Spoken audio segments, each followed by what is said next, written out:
저희는 11월, 12월을 여호수아서를 따라가며 말씀을 보고 있습니다. 오늘 본문 말씀은 가나안의 땅 분배를 시작한다는 이야기입니다. 지난 시간에 처음 유다 지파에게 땅을 분배를 해 주었습니다. 그때는 갈렙이 뛰어난 그 믿음을 보였었죠. 갈렙은 사실 비유대인이에요. 그 에서의 형이었던 에서가 아니 야곱의 형이었던 에서의 후손인 에돔 족속인데 같이 출애굽할 때 이스라엘에 이제 편입이 되어서 이제 유대인이 된 것인데, 사실 이스라엘 백성도 아니면서 이스라엘의 어떤 사람보다도 더 뛰어난 믿음을 보여주었습니다. 갈렙은 40년 전에 처음 가나안 땅에 도착해서 모세가 파송했던 12 정탐꾼 중에 한 사람이었죠. 그때도 정탐을 마치고 돌아와서 다른 10명이 부정적인 보고를 할 때에도 여호수아와 단 둘이 아니다, 하나님이 우리에게 주셨으므로 이 땅에 거인들이 살고 있다 할지라도 우리가 들어가 쟁취할 수 있다라는 믿음을 보였었고, 이제 약 45년이 지난 지금 85세가 된 노인임에도 불구하고 그 유다 지파에게 분배된 땅 맨 앞에 서서 그 지역 속에 포함되었던 헤브론 지역, 그 헤브론 지역은 가나안 땅에 살고 있는 거인 족속, 아낙 족속 중에서도 제일 크고 장대한 그런 사람들이 살고 있는 험난한 지역을 향하여 갈렙이 손을 들고 외쳤습니다. 이 산지를 내게 주소서. 그러면서 제일 먼저 필도로 그 약속된 땅을 향하여 들어가는 모습을 보여주었었습니다. 오늘은 이제 두 번째로 요셉 자손들이 땅을 분배받게 되는 모습을 보이고 있습니다. 그런데 오늘 주인공인 요셉 자손들은 지난 시간에 보았던 유다 지파와는 전혀 다른 반응을 보여주고 있습니다. 요셉 자손들은 불평불만을 여호수아에게 털어놓고 있습니다. 오늘 우리가 처음 읽은 14절을 보시면 그 이야기가 나옵니다. 요셉 자손이 지도자 여호수아에게 말하여 이르되 여호와께서 지금까지 내게 복을 주심으로 내가 큰 민족이 되었거늘 당신이 나의 기업을 위하여 한 제비 한 분깃으로만 내게 주심은 어찌함이니까 하니. 요셉 자손은 에브라임과 므낫세라는 두 지파로 구성되어 있습니다. 원래 이스라엘은 야곱의 12아들을 그 지파화해서 12지파로 형성되어 있었는데, 레위 자손들은 성전에서 봉사하는 사람들로 하나님이 지정하셔서 레위 지파에게는 들어가서 살 수 있는, 농사를 짓고 살 수 있는 그 삶의 근본이 되는 토지를 레위 지파에게는 주지 않으셔요. 다른 지파들이 성전에 바치는 헌금, 제물로 너희들은 살아라. 그러니까 농사나 이런 일반 생업에 시간과 마음을 쏟지 말고 오직 하나님의 일, 하나님과 관련된 성전과 관련된 일에만 몰두하고 너희들의 생계는 나머지 11지파들이 내는 헌물로 그것으로 먹고 살아라 라고 해서 레위 지파에게는 땅을 주시지 않습니다. 그러면 총 12지파 중에 레위 지파 한 지파가 생략되니까 11지파가 남는데 하나님은 요셉의 두 아들이었던 므낫세와 에브라임을 두 지파로 환산하셔서 총 12지파를 채우시게 된 것입니다. 그래서 사실상 따지고 보면 요셉 자손은 에브라임 지파와 므낫세 지파 두 지파가 연합된 지파라고 할 수 있습니다. 그렇기 때문에 당연히 수가 많습니다. 두 지파로 이루어져 있기 때문에 수가 많습니다. 그런데 그들에게 부여된 땅은 한 지파의 몫이라는 것입니다.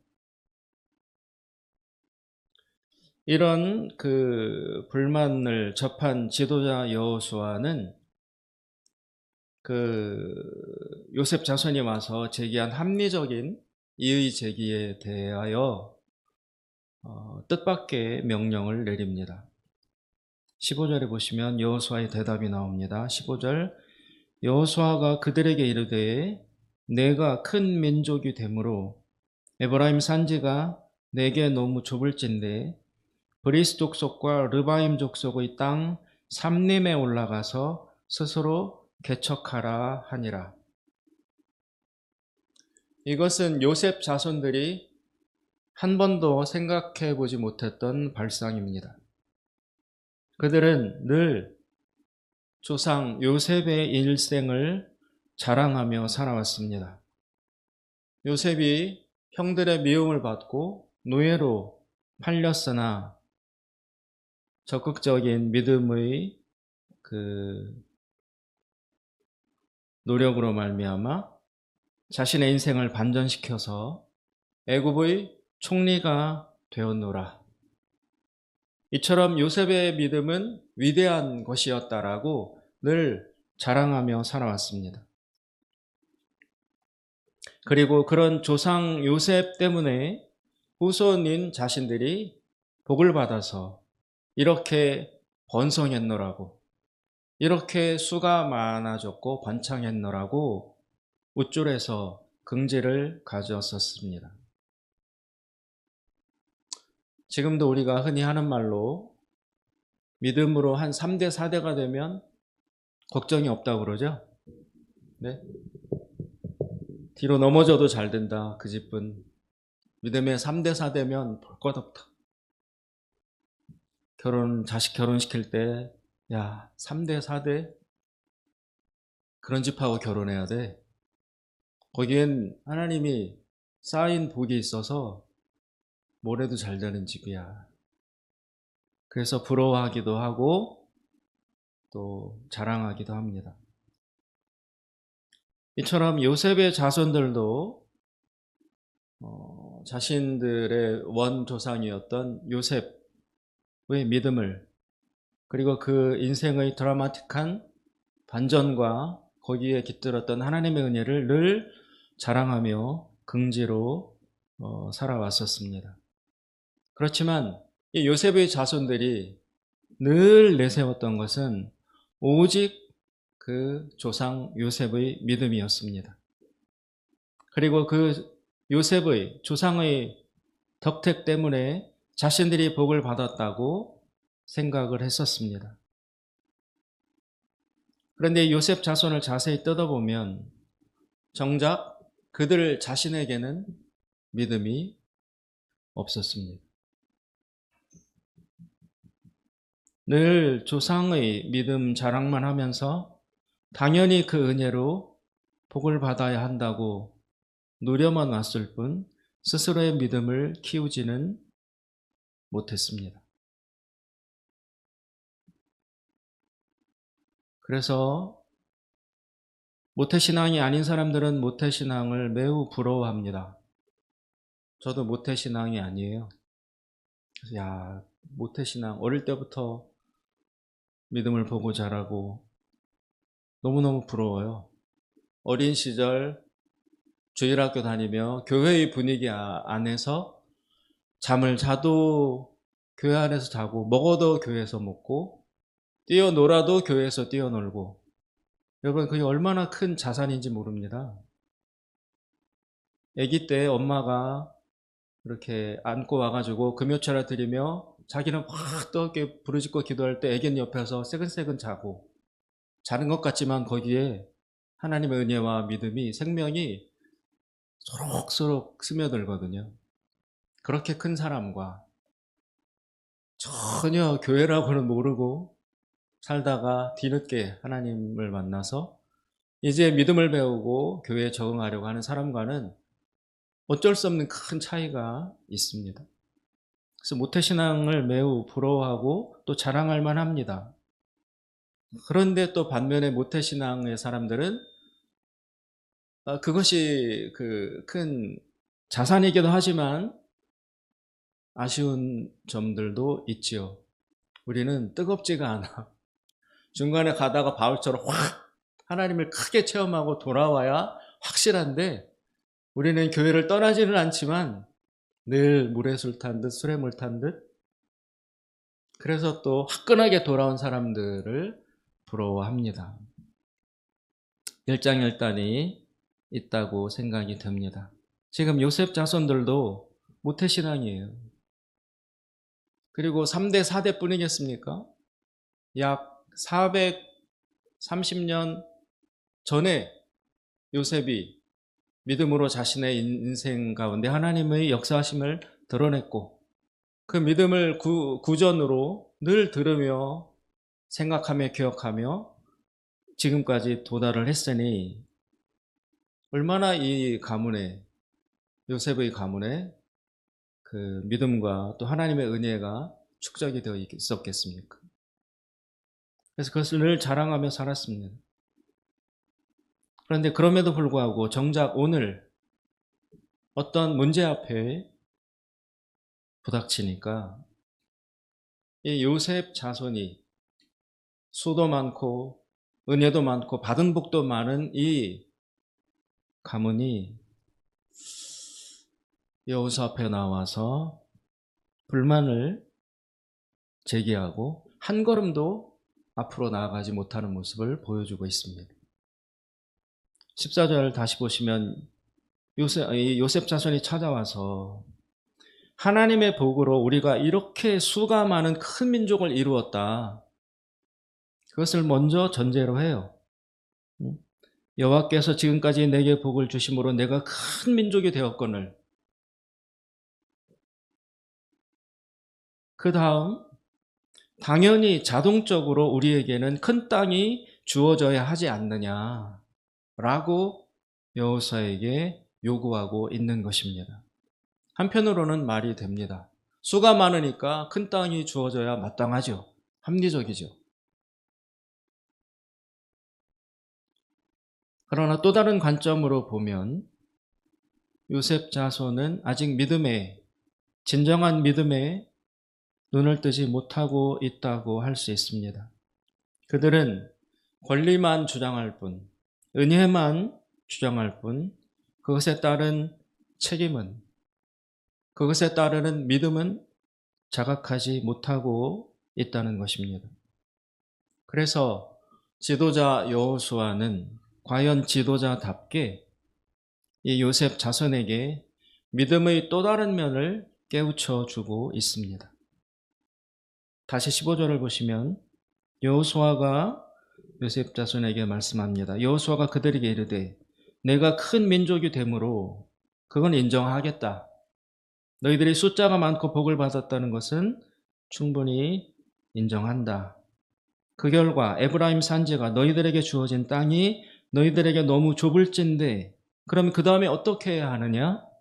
나에게 와서 더 큰 땅을 달라. 더 많은 땅을 줬어야 옳지 않느냐라고 항의하지 말고 항의하기 이전에 브리스 족속과 르바임 족속의 땅 삼림에 올라가서 스스로 개척하라. 너희들 수가 많잖아. 많으니까 자동적으로 알아서 큰 땅을 달라고 하는 그것과 숫자가 많으니 그 많은 수와 힘을 활용하여 너희들 스스로 주어지지 않은 새 땅을 개척할 생각은 왜 못하느냐.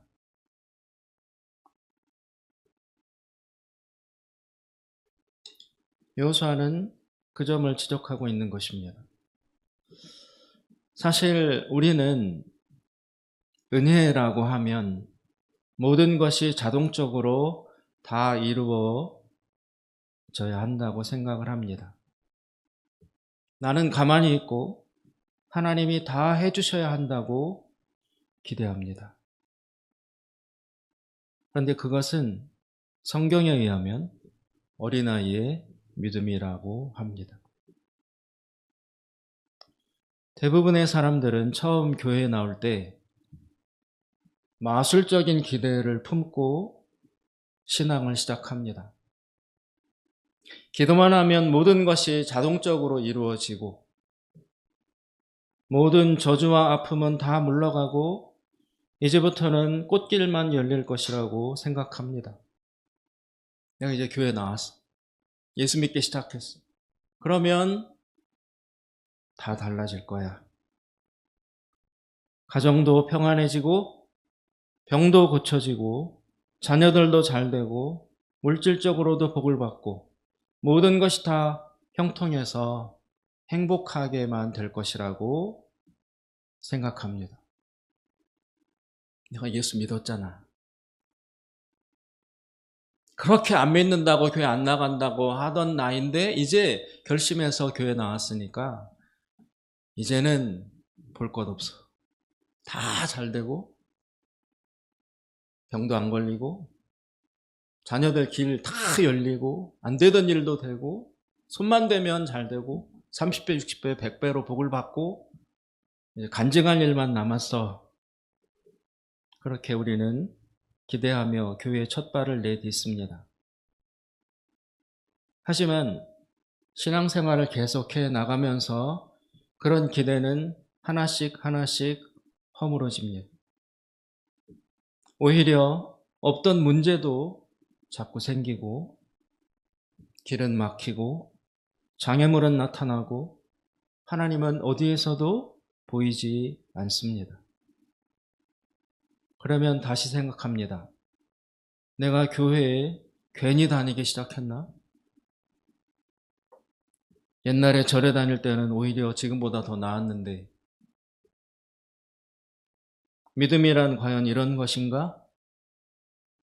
후회하고 회의하고 번민하며 고뇌하기 시작합니다.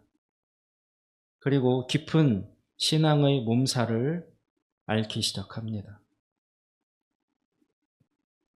교회를 다닐까 말까? 계속 다녀야 하나 말아야 하나? 하나님 믿어서 뭐 달라진 게 있나? 그런 생각을 하면서 반은 딴 데 정신이 팔려서 몸만 교회에 와 있고 예배에 집중을 못하고 방황을 합니다. 그런 시간을 엎치락뒤치락 하는 시간을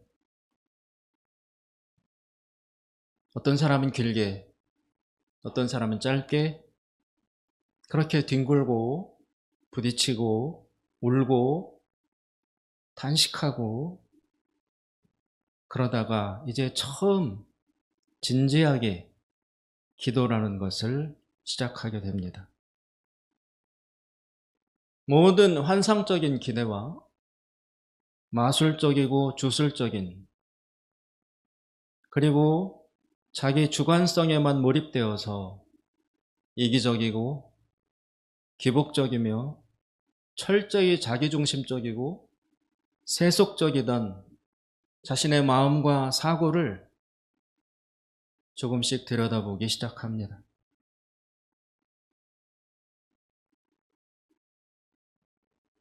그러면서 하나님의 뜻이 과연 무엇인가를 조금씩 물어보고 찾기 시작합니다. 안 읽던 말씀을, 성경을 열어보고 기도의 자리에 조금씩 나아가고 나보다 먼저 믿은 다른 신앙의 본이 되는 사람들을 쳐다보며 아, 저렇게 믿는 것이구나.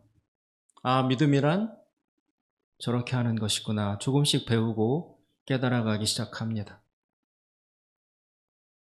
그리고 시간이 지나면서 과연 믿음이 무엇인지, 은혜가 무엇인지 생각하기 시작합니다. 그 과정이 일직선으로 뚫려 있지는 않습니다. 돌아가고 멈추고 쓰러지고 그리고 다시 후퇴하고 울고 매달리고 그리고 다시 하나님을 향하여 냉담해지고 돌아서고 할 수 있는 모든 것은 다 하면서 하나님이라는 큰 바운더리, 거기는 차마 벗어나지 못한 채 그 안에서 자기가 할 수 있는 모든 방황과 모든 저항과 모든 발버둥과 몸부림을 다 하죠. 조금 올라갔다가 다시 뚝 떨어졌다가 뜨거워졌다가 차가워졌다가 말이 많아졌다가 말이 없어졌다가 금식했다가 많이 먹었다가 이런 여러 경로를 통해서 다듬어지고 빚어지고 만들어져 가게 됩니다. 그런데 자신 스스로는 자기가 어떻게 지금 변화되고 있는지를 몰라요. 그리고 그것은 단기간에 형성되는 것도 아닙니다. 지금은 모르겠습니다. 저희들 어릴 때 교과서에 큰바위 얼굴이라는 이야기가 있었어요. 미국 작가인 어네스트 허던인가 그런 사람이 쓴 이야기인데, 미국에 가면 러시모 산에 큰 위인들 얼굴이 새겨져 있잖아요. 바위에. 그래서 그 동네에 제 기억으로는 어니스트라는 이름을 가진 아이가 늘 그 큰 바위 얼굴을 보며 저런 인물이, 저런 지도자가 언제 나타날까 기다렸어요.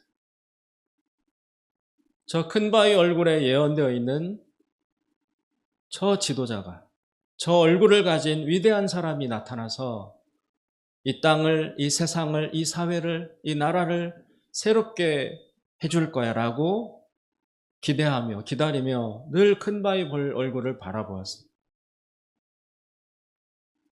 근데 나타나지가 않아요. 아무리 기다려도 그 위대한 지도자가 나타나지 않아요. 그런데 시간이 흐르고 많이 흐른 다음에 사람들이 모여있는 장소에서 이 어니스트가, 주인공이 금바위 얼굴 저 사람이 나타나야 된다라고 막 웅변하고 있고 외치고 있는데, 듣고 있던 모든 사람들이 다 한마디로 어니스트를 바라보며 이야기를 하죠. 당신 얼굴이 저 큰바위 얼굴하고 똑같아.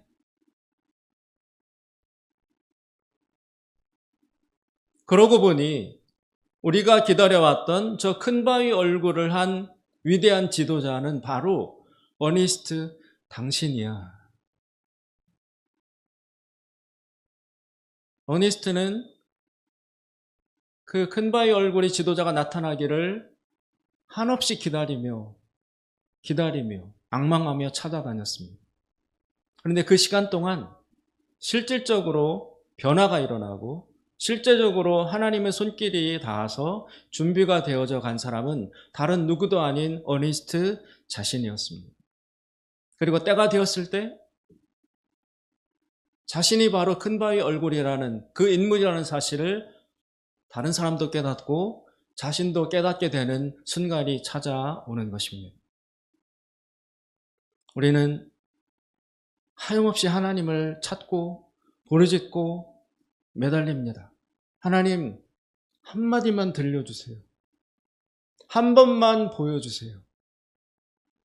그러면 제가 일평생을 하나님께 드리겠습니다. 모든 것 다 하나님께 드리고 그 뒤로는 전혀 의심하지 않고 하나님의 제자가 되어서 충성하겠습니다. 따라가겠습니다. 한 번만, 하나만. 그런 증거를 확보하기 위하여 얼마나 많은 매달림과 간절함과 자기 부인을 하는지 모릅니다.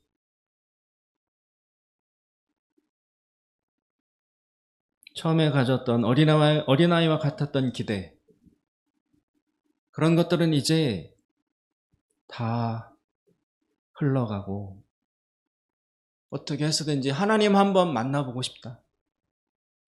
살든지 죽든지 내가 잘 되든지 못 되든지 하나님 뜻이 무엇인지, 하나님이 무엇을 원하시는지, 과연 하나님이 어떤 분이신지 내가 그것 하나만 알면 족하겠다라는 간절한 마음이 됩니다. 그리고 그 끝에 마침내 하나님의 음성을 듣게 됩니다. 그럴 때 하나님은 무엇라고 말씀하시죠?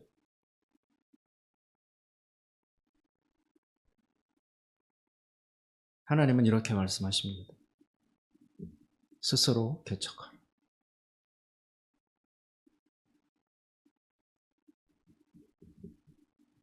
이 스스로 개척하라는 말씀을 다른 말로 번역하면 무슨 말씀이 될까요? 예수님이 우리에게 말씀해 주셨습니다. 어떤 사람이 찾아와서 예수님, 랍비여, 율법이 무엇을 가르칩니까? 구약 성경에 10계명이 있고 그 10계명 밑에 600 몇 개의 세부 조항이 있고 또 바리새인들은 그것을 더 세분화시켜서 수천 가지의 지켜야 할 목록과 조항을 만들어 놨습니다. 방대한 율법 체계가 있습니다. 예수님 당시에. 그래서 그때를 살고 있던 사람들은 도대체 어떻게 하는 것이 율법을 지키는 것인가?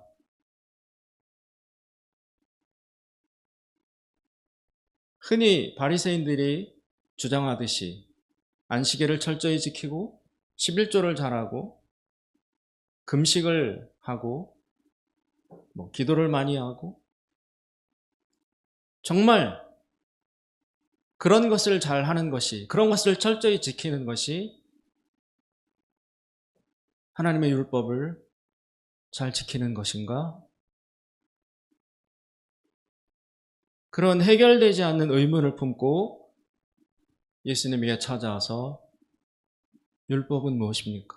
율법은 우리에게 무엇을 가르치십니까? 라고 물어보았을 때 예수님이 말씀하셨습니다. 스스로 개척하라. 그것은 무엇입니까? 하나님을 사랑하고 내 이웃을 내 몸처럼 사랑하라. 이 두 가지가 율법의 요약이다. 나는 율법을 줄이려고 온 사람이 아니라 율법을 완성시키러 온 사람이다. 너희 마음과 뜻과 목숨을 다하여 주 하나님을 사랑하고 그리고 너의 이웃을 내 몸처럼 사랑하라. 이 두 가지 말씀에 율법의 모든 조항들이 다 들어있다.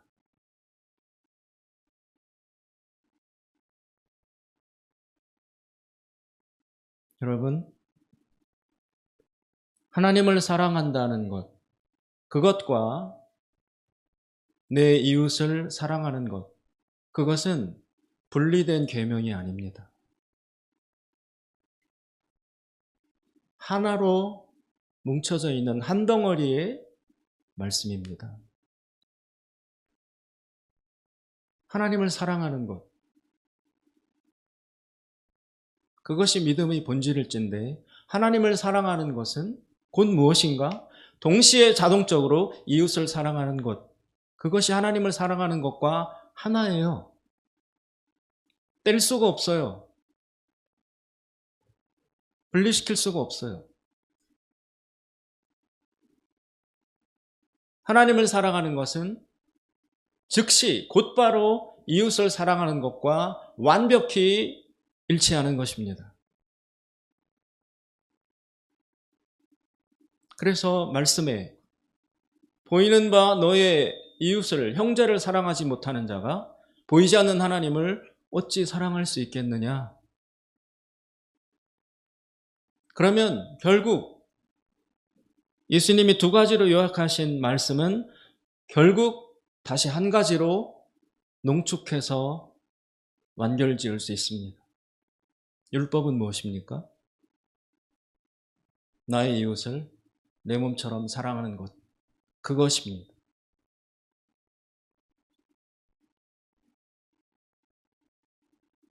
이것을 깨닫기 위해서, 이것을 머리로가 아니라 이론과 정보로가 아니라 문자가 아니라 나의 온 마음으로, 온 몸으로, 나의 온 정신으로, 나의 모든 존재를 다하여 정말 동의가 되고 정말 그렇구나. 그리고 눈물이 흐르고 이것을 깨달았을 때 너무 기쁘고 너무 감사하고 다시 살 소망이 생기고 열정과 의욕과 비전이 나를 살아있게 만드는 생의 에너지가 나에게 솟아오르며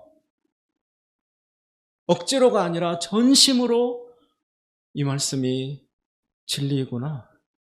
이 말씀이 나를 살릴 수 있구나.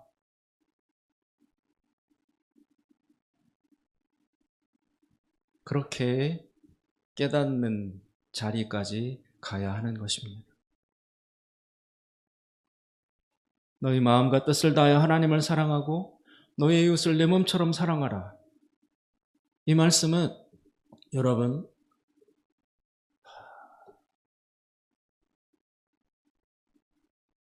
참 다차원적인 말씀입니다. 외람되지만 저는 젊었을 때, 어렸을 때 내 이웃을 내 몸처럼 사랑하는 것 이해가 안 됐어요. 그리고 거부감이 들었어요. 어떻게 남을 내 몸처럼 사랑할 수 있지? 그리고 억압으로 느껴졌어요. 교회를 다니면서도. 늘 부담이었고. 그리고 신약 성경에 와서 마태복음 5장의 산상수훈, 마음이 가난한 자가 복이 있고 의에 줄이고 목마른 자가 복이 있고 지금 우는 자가 복이 있고 이 역설적인 말씀 앞에 부딪힐 때마다 그 앞으로 나아갈 수가 없었어요. 마음의 동의가 안 되니까. 아니 이렇게 살면 죽으라는 거 아니야? 망하라는 거 아니야? 가난한데 어떻게 복이 있어? 지금 울고 줄이고 목마른데 어떻게 행복할 수 있다는 거야? 수많은 산상수훈을 해설한 강해서와 설교와 이론서를 신학책을 이잡듯이 뒤져봤어도 저의 마음을 시원케 해주는 내용은 없었습니다. 현란한 신학적 지식과 개념들이 드러나도 마음에 와닿지 않았습니다. 이건 나를 망하게 하고 나를 괴롭게 만들고 나를 손해보게 만드는 그런 말씀이 아니고 이렇게 살면 세상에서 죽어.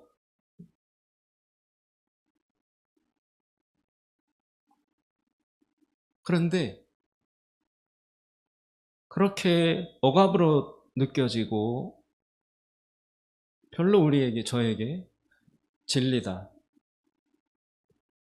삶의 생명의 길이다. 라고 여겨지지 않았었어요.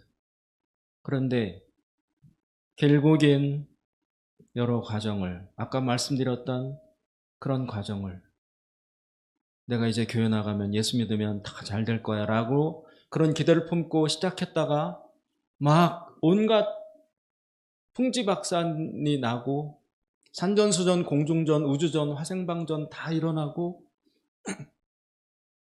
찢기고 던져지고 망하고 분해되고 밟히고 뭐 이런 여러 과정을 거치면서 도무지 하나님이 어디 계시는지 나를 사랑하시는지 알 수 없었던 그런 길고 긴 과정을 거쳐 서정주 시인이 한 송이 국화꽃을 피우기 위해서 소쩍새는 저렇게 울어야 되고 어젯밤 천둥번개는 저렇게 쳤어야 됐나 보다 라고 한 것처럼 너의 이웃을 내 몸처럼 사랑하라고 하신 그 말씀이 아,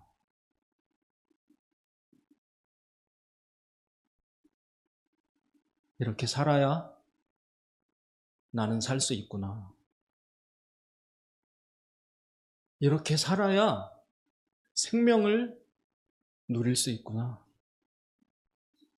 내 이웃을 내 몸처럼 사랑하는 게 바보 같은 짓이 아니라 이렇게 살아야 가장 기쁘고 행복하며 충만하며 하나님과 가깝고 하나님이 내 안에 계시고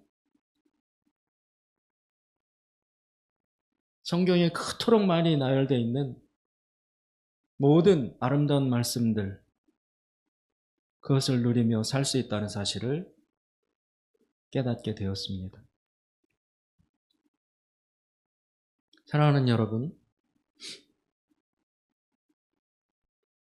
거기까지 가야 합니다. 지금 우리 복 많이 받아서 숫자가 어마어마한데 우리한테 한 지파 살 만한 땅을 준 게 말이 됩니까? 라고 요셉 자손이 여호수아에게 찾아와서 막 따져요. 말이 안 되죠. 우리는 200명인데 100명 사는 땅을 주면 말이 됩니까? 라고 저항하고 막 거품 물 때 여호수아는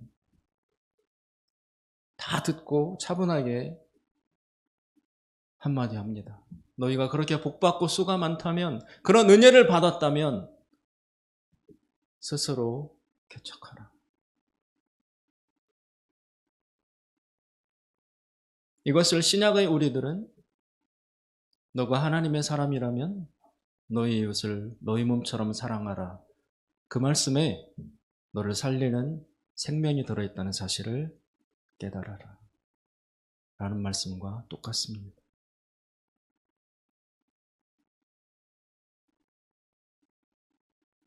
그리고 그것이 기쁨으로, 그 말씀이 기쁨으로 다가오고 나면 왜 예수님께서 받는 것보다 주는 것이 더 복되다라고 말씀하셨는지를 이해하게 됩니다.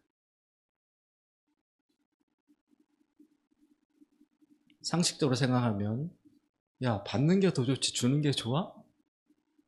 아무려면 내가 주는 것보다 내가 받는 게 더 많아야지 내가 남지.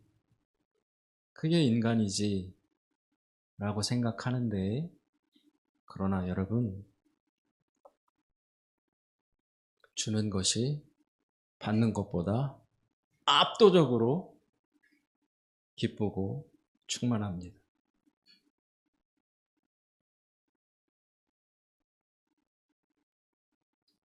받는 사람은 울지만 주는 사람은 웃어요.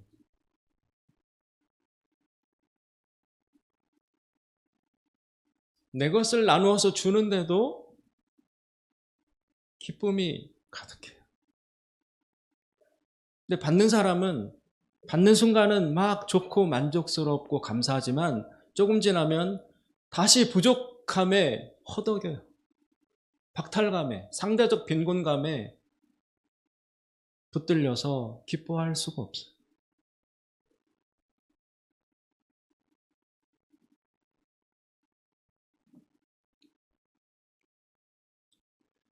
고린도전서 13장 11절에 보면 사도 바울이 이런 말씀을 합니다. 13장이면 사랑장이죠. 사랑은 유익을 구치 아니하고 무례히 행하지 아니하고 이런 것들을 모두 나열한 후에 결론 부분에 사도 바울은 이렇게 말합니다. 내가 어렸을 때에는 말하는 것이 어린아이와 같고 깨닫는 것이 어린아이와 같고 생각하는 것이 어린아이와 같다가 장성한 사람이 되어서는 어린아이의 일을 버렸노라. 우리가 지금은 거울로 보는 것 같이 희미하나 그때에는 얼굴과 얼굴을 대하여 볼 것이요 지금은 내가 부분적으로 아나 그때에는 주께서 나를 아신 것 같이 내가 온전히 알리라. 그런즉 믿음, 소망, 사랑 이 세 가지는 항상 있을 것인데 그 중에 제일은 사랑이라.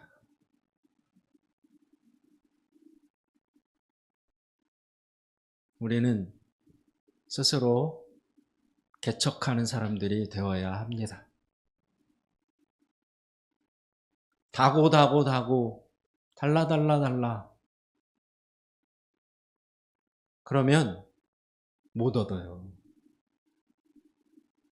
그러면 하나님의 은혜를 알 수 없어요. 내 이웃을 내 몸처럼 사랑하고 주는 것이 받는 것보다 더 기쁘고 그런 마음을 알아야 풍성하게 살 수 있습니다. 믿음, 소망, 사랑 중에 가장 제일은 사랑입니다. 기도하시겠습니다. 자비로우신 하나님 아버지,